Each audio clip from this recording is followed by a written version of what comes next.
Nithyananda AI mission மூலமா AI மூலமா past பர்த்தையும் future பர்த்தையும் கணிக்க போறாராம். அது ட்ரோல் மெட்டீரியல். பொறுமையா கேட்டீங்கன்னா உங்க வாழ்க்கையை ரோல் பண்ற மெட்டீரியல் இது. இப்ப இந்த ஏஐ வந்த பிறகு, சூப்பர் கம்ப்யூட்டர்ஸ் வந்த பிறகு நம்மளால காலம், இப்போ இருக்கிற காலம், இப்போ இருக்கிற கிரகங்களின் நிலை, இந்த பேட்டர்னை கொடுத்து ஒரு லாஸ்ட் 24 hours இதோட மூவ்மெண்ட்ஸ் டாக்குமெண்ட் பண்ணி பியூர் கால்குலேஷன் மூலமாவே 10 crore இயர்ஸ்க்கு முன்னாடி எப்படி இருந்தது, 20 crore இயர்ஸ்க்கு அப்புறம் எப்படி இருக்க போகுதுன்னு கால்குலேட் பண்ண முடியும். பியூர் மேத்தமேட்டிக்ஸோட பவர்னால.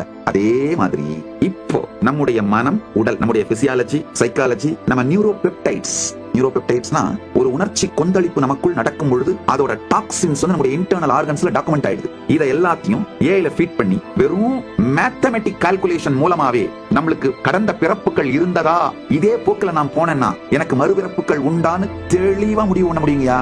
ஆக்சுவலா ஒரு ஏஐ மாடல் டெவலப் பண்ணிட்டு இருக்கேன். அஸ்ட்ராலஜி, ஜோதிஷ் சாஸ்திரத்தையும் இந்த சூப்பர் கம்ப்யூட்டிங் டெக்னாலஜியும் இன்கார்பரேட் பண்ணி நம்முடைய இப்போ பிசிக்கல் கண்டிஷன்ஸ், மென்டல் கண்டிஷன்ஸ் ஒரு 21 நாளைக்கு டாக்குமெண்ட் பண்ணோம்னா இந்த சூப்பர் கம்ப்யூட்டிங் கால்குலேஷன் மெத்தட்ல நம்முடைய பாஸ்ட் பர்த்ஸோட சீரிஸும் இதே நிலைமையில, நீங்க ஞான வளர்ச்சி அடையாமல் இதே நிலைமையில போயிட்டு இருந்தீங்கன்னா ஃபியூச்சர் பர்த்ஸ் எப்படி இருக்கணும், இல்ல ஃபியூச்சர் பர்த்ஸ் வேணாம்னு நினைக்கிறவங்களுக்கு எப்படி, எந்த மாதிரியான ஸ்பிரிச்சுவல் பிராக்டிசஸ் மூலமா நீங்க முக்தியை நோக்கி போக முடியும், வெறும் கணிதத்தால, பியூர் சிம்பிள் பிரபஞ்சத்தோட மேத்தமெட்டிக்கல் கால்குலேஷனால பண்ண முடியுமையா.